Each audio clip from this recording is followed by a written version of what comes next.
Hello, how you doing? Give me a second. Let me just. Sound is on. Perfect. All right. So good morning, Math 8. I know we've been working on transformation so far. We've covered reflections, translations, rotations. You guys have taken quizzes and tests regarding those particular three transformations. We've even done composite transformations, adding all three of them together to see if you could do multiple transformations more than one. And it's been great. I do want to start working on Unit 9. We're going to keep going with the rest of the curriculum. We're about to enter May. And believe it or not, give me a second. I'll tell you right now what we're going to do as we go through the rest of this year. We got Unit 9 to cover, which is this last transformation, which is dilation, which may not be too complicated, and it has a lot of different composite transformations that we're going to do toward the end. So it's a lot of this Unit 9 is very similar to Unit 8, but it just introduces one more transformation. Unit 10, we're going to be talking about angle relationships. This is very important, especially as you go into ninth grade, and toward the end of ninth grade, it's going to cover some of this other content, and also in 10th grade. So we're going to talk about angles and parallel lines, and we kind of already touched on some of this already at the beginning of the year, which it may not be too complicated for you guys because we already did, but we're going to go and dive in a little bit more to get a little bit more understanding from it. We're going to talk about volume a little bit, and then a little bit of some stats, okay? I'm going to try to probably Unit 10, shorten it down because I know we talked about angles a little bit. We talked about parallel lines a little bit. So because we already covered some of this, I may not go into depth with it because we already touched on it before, okay? But I'm grateful that we are moving along the way we are. Let's dive into what we're doing today. I want to talk about properties of dilation. Dilation is the last of the four transformations. It is not like the other three, right? Now, the other three, you remember, we talked about how when you do those transformations, it does not change its size or shape. Dilation is not the same. Dilation, the size and shape does change, all right? Give me one more second. I want to make sure I'm able to write on the screen, so I need to check. All right, so all good. All right, so let's look at what we're doing today. Properties of dilation, right? If you look with me, we're going to be talking about dilating shapes using different scale factors centered around the origin, as well as we're going to discuss why this is different than the other three. And I was kind of mentioning that, right? Dilation, the size and shape does change, whereas in the other ones, it doesn't, right? And you're going to see that very simple in the bell work. So let's look at the bell work.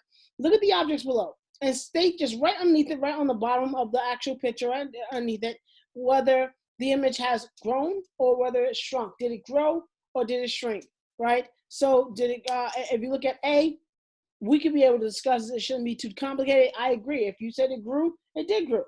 If you look at B, did it grow or did it shrink? The tree obviously shrunk, okay? So these are very simple examples of dilation, but you can see nonetheless, we take the image and we make it either grow bigger or we go smaller. And there's a word for that. That word is called scale factor. It's all based on this scale factor of what is being multiplied by. Is it being multiplied by a number greater than 1, which means it's going to grow bigger, like 2, right? Or is it being multiplied by a number smaller than 1, which means it's going to grow smaller, okay? And I'm going to show you those examples in a second. And then what I want you to do for today, and this is, I want to cover it before we go through. I'm going to go through the modeling, right? I want you to work on today, practice 1, 2, and 3. Do not go on to the next page, which has a pair practice.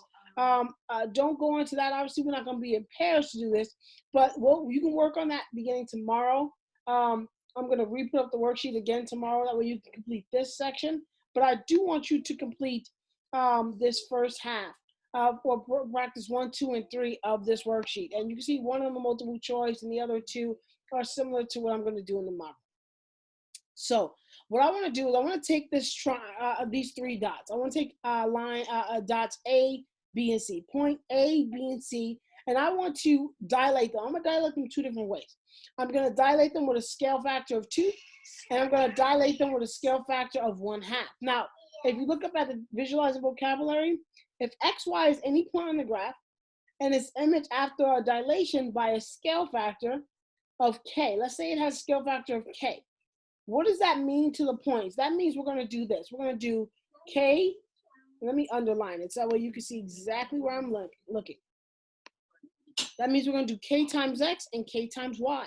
So if x was 2, we're going to do k times 2.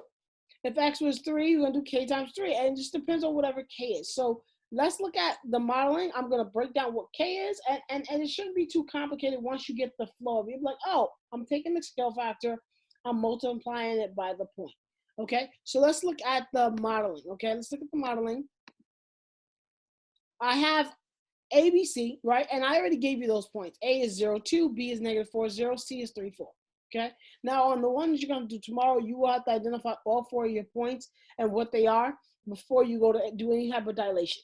But I gave these 3 to you, and I'm pretty sure for today, the ones you have are given to you as well. Now, 0, 2 is A, -4, 0 is B, and 3, 4. If you want to check them to make sure they're right, please do so. I wouldn't just rely on my way of doing it because you never know. Maybe I put the wrong dot there, and then you can say, hey, Miss Orford, this one's incorrect. But it's good to check to make sure you got the right numbers, okay? And they are right. Awesome. Now, to dilate ABC, a scale factor of 2. And we're going to form A prime, B prime, and C prime. That means I'm going to take this 2. That's K. So this 2 here is K. That's what we're multiplying by. And we're going to multiply the point by 2. That means we're going to do 0 times 2, 0. Right? That means we're going to do 2 times 2. That's 4. Okay? Now I'm going to write it over here just so you can see exactly what I did. So I did 0 times 2. Actually, let me use my pen. I didn't realize I already had it set up. That's why I had 0 times 2. Okay, that's a little dot. 0 times 2. And then I did 2 times 2. And that is what ended up giving me, right? That's it would end up giving me this 0, comma 4. I would do the same thing with B. I would do -4, right? -4. And that's multiplied by 2. And then 0 times 2, right? We end up getting -4 times 2 is -8. And then we get 0. And lastly, we do the last one here, which is 3 times 2 and 4 times 2. We end up getting 6, comma 8. Okay. Hope I didn't lose anybody there. We're just taking the scale factor and each part of every point we're multiplying it by. So you can see there's a 2 here, 2 here, 2 here, 2 here, 2 here, 2 here, because I was multiplying by 2, right? Now I have these new points. And once again, remember, you got to get into the habit of making sure you graph them. Don't just go and solve for them and then not graph them because you're not really giving me exactly what we're looking for. So I'm going to label them here on the graph. This is A prime, -8. 0 is right here. That's B prime. Oh man, that's a weird looking B. I'm sorry. Right, that's a B prime. And then for C prime, we do 6, 8.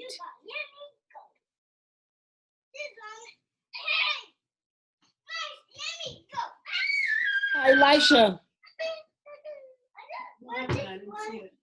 Elisha, don't push him. And Nias, you shouldn't, if he's telling you let him go, let him go.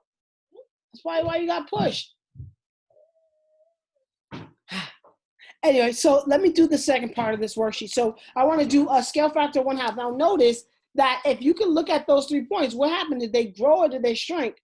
If you said they grew, you're absolutely right. You can see those points grew in their distance to each other. Now, he's not in there.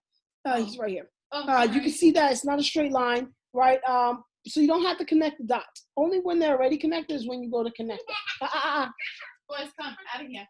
Come out here. Okay, so when we do a scale factor of 1/2, doing a scale factor of 1/2, that's an indication that it's going to shrink. And I'm going to show you what that looks like because we're going to multiply every number by 1/2, similar to how we just did. So let me show you what that is on here. That way we're all on the same page, okay? For A, we're going to look at the original numbers because we're using original numbers here. Only when indicated or when we're doing composition ones or more than one, will we not. But right now we're going to use the original to create the new number. So this is really A double prime, B double prime, and C double prime, okay? But if I were to take the original A, right? and multiply it by 1/2. So 0 times 1/2, right? And then, what is it? 2 times 1/2. Okay? This is what it looks like if I'm multiplying here. I'm doing each one once again. -4 times 1/2. And also 0 times 1/2. Okay? And finally for C, I would do 3 times 1/2 and 4 times 1/2. Now, if you are not really good with fractions, then I would recommend you turn that 1/2 into a decimal. Just do it on your calculator, 1 divided by 2, get a decimal, which is going to be 0.5, right? You should know that's 0.5, and then multiply it by these numbers. Don't use the fraction if you're not good with fractions, okay? Use a decimal. But I'm going to say, okay, what is 0 times 1/2? I know 0 times anything is 0. Okay? What is 2 times 1/2? That's 1. Really, Mr. Wilford? Yeah. 2 times 1/2 is 1, right? If you did 2 times 0.5, you would get 1. What about -4 times 1/2? -4 times 1/2 is -2. Okay? I'm doing these off the top of my head because I know them. They're not that complicated. But if you need to use a calculator, please do so. There's nothing wrong with using a calculator here to get the right answer. If you're trying to do it off the top of your head and you get the wrong number, like -8, and then you're like, well, I thought I was right, I can't help you because you didn't check it.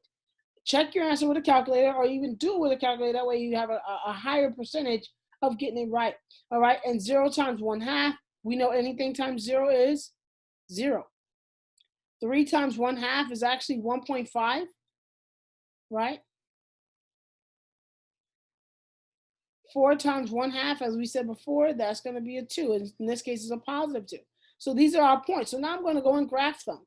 I got 0, 1. 0, 1 is right here. Right? I'm going to label this A double prime. Okay? Then I have -2, 0. -2, 0 is right here.